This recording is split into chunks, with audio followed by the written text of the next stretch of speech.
monster. There we go. Beautiful Manitoba catfish. What's up, guys? Eric coming at you out of the blue. Today we're going to be showing you some clips that we took last summer where we were catching huge Manitoba catfish at night using shrimp and just a simple rig. It's a cheap way to kind of get out. You can catch these cats from shore if you want, or if you have a boat, even better. But I'm going to be showing you that and how we rig them up today, right now.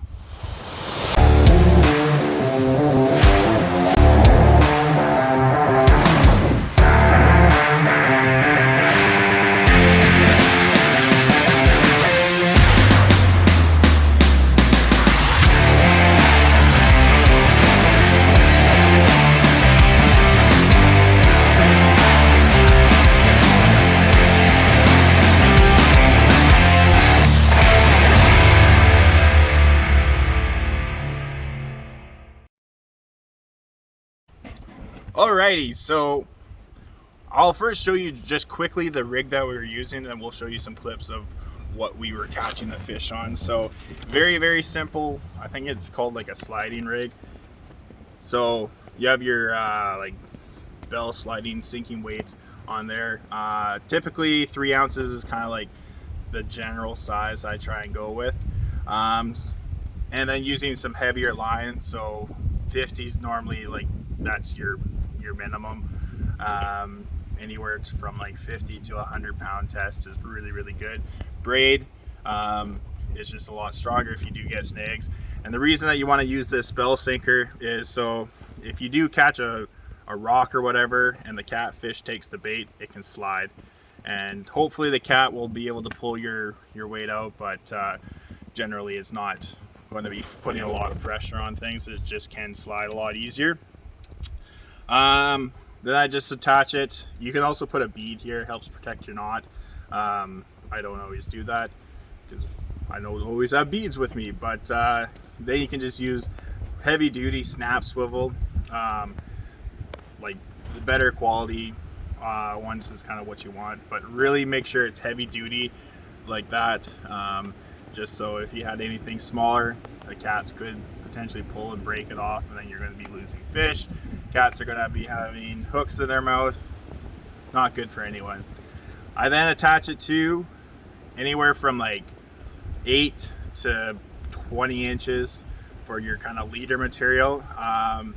Make sure you're using mono for that. If you're using braid or fluorocarbon, it can be a lot harder on the cats, especially if they wrap up. It can cut into their skin. And the length of leader material kind of depends on your current. If you're in high current, this can swivel and swing like this. It's a little bit shorter, but if it was longer, it'll have a lot more movement in the water, and that's not necessarily good. You kind of want to have it nice and short in high current, so then those cats can kind of come right up to it, where if it's flipping all over the place, you won't have as many hookups. You'll also probably get more snags. You'll lose your bait. Just not good for anyone. I just do a simple bowline knot on the end. There's other kind of knots you can do, but bowline is just a perfect strong knot for your kind of loop here. And then you can tie it on with like a Schnell or anything. Really just a strong knot to attach to the end of the hook. As far as hook size goes, if you're going to be targeting bigger cats, you want to just be using bigger hooks. So this is, well, I can't remember the size of hook it is, but it is quite larger.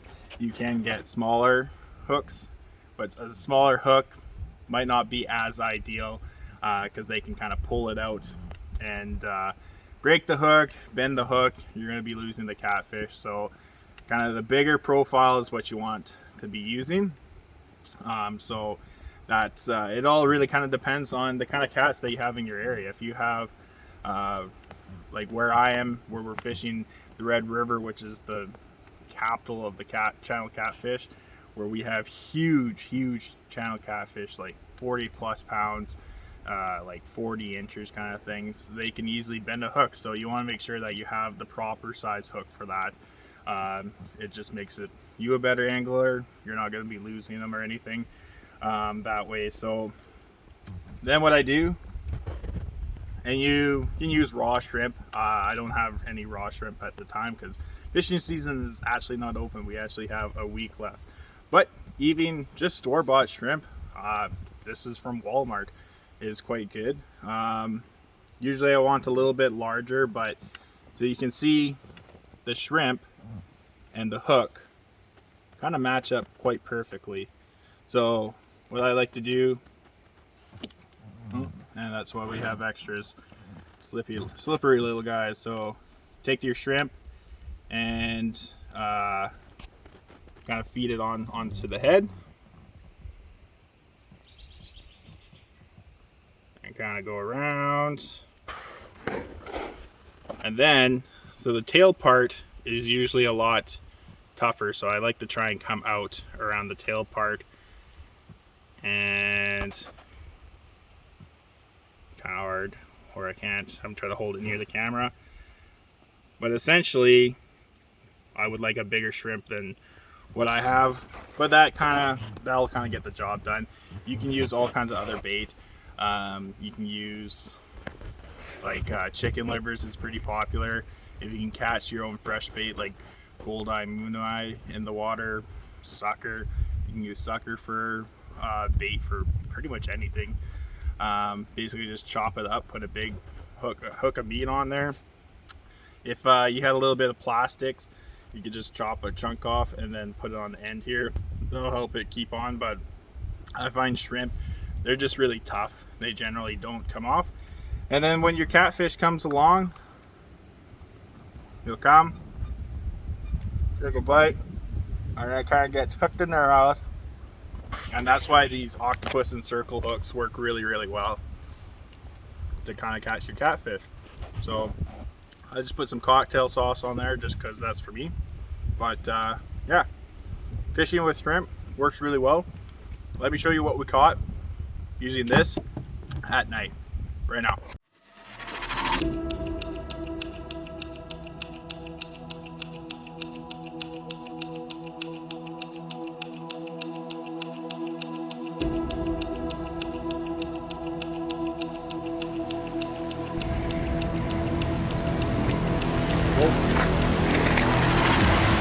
That's how she's done.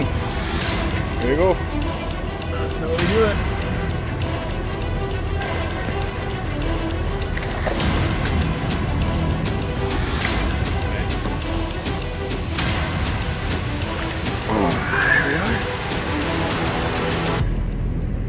Another beautiful Manitoba channel catfish caught right here outside of Lockport, Manitoba. How's she feel? How's she feel? She's coming in. She's a...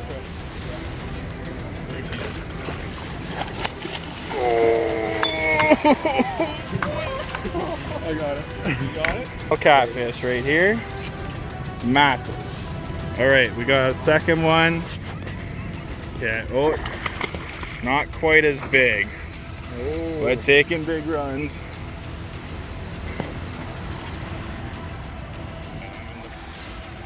The fire zone where the hook might come flying up. Alright, two beautiful catfish.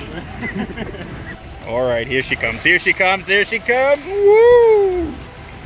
Another sexy Manitoba channel cat.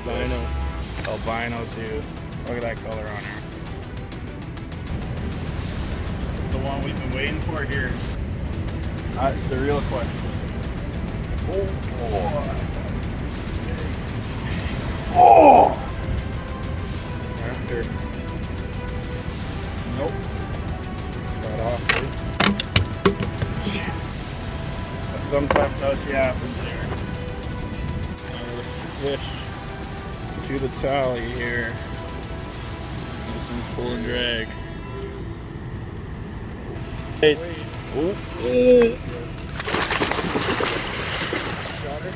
Oh. She's a fat one. Put the.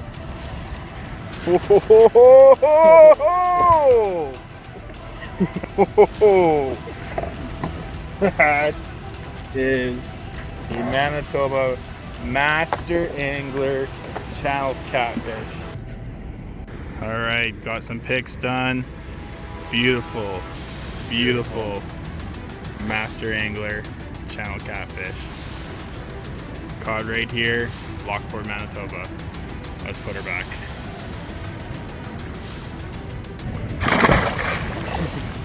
Kerplunk. Kerplunk. Oh yeah, fine.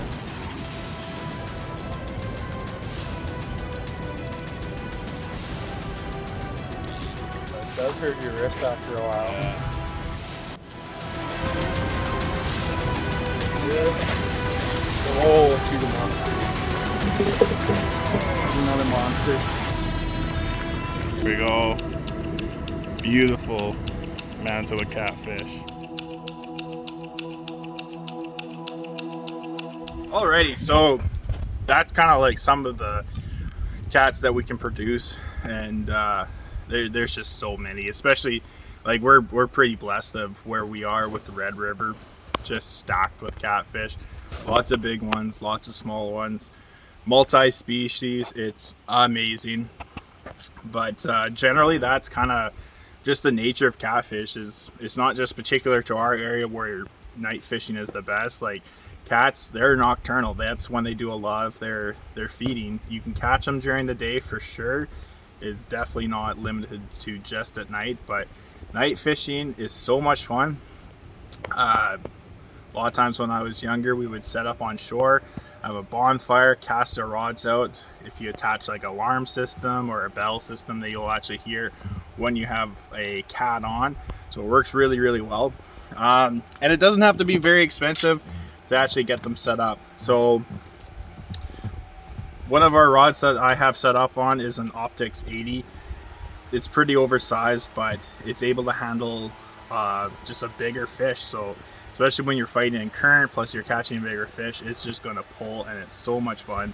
But having a bigger reel, that's probably a lot more important than having like a massive rod.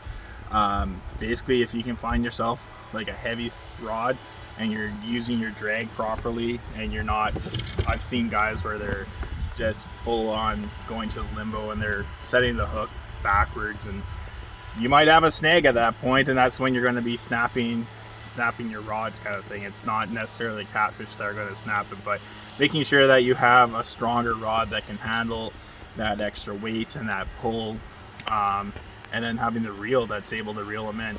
A lot of times I've heard people say, oh, it's so much fun to catch them on like walleye gear or ultralight setups.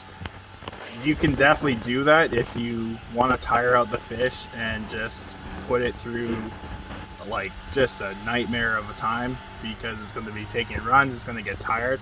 But having the proper equipment is just as fun, and it's better for the fish, especially if you're going to be releasing them. If you're going to be taking them home and frying them up, then that's kind of fine too. But having the proper equipment, that's kind of the key here. And we will be doing some other videos, so make sure you comment below. We'd love to hear from you. If you like this video, if you hated this video, it doesn't matter. Let us know what we can do to improve, what you want to see next, and press that like and subscribe button if you haven't already done so, because we're going to be releasing a lot more content all summer long. We're going to be aiming for around 5 p.m. to release a video for sure, but we'll probably do some multiple releases during the week as we get content. Right now the season is closed, so I'm just kind of going through some older videos that I've taken and just haven't got around to uploading. But we're really excited to get this venture going, and we hope to catch you out on the water. So if you have any questions though, visit us at www.outoftheblueaquaticadventures.ca today, where we will help you set the good hook on a good time. Catch you next time.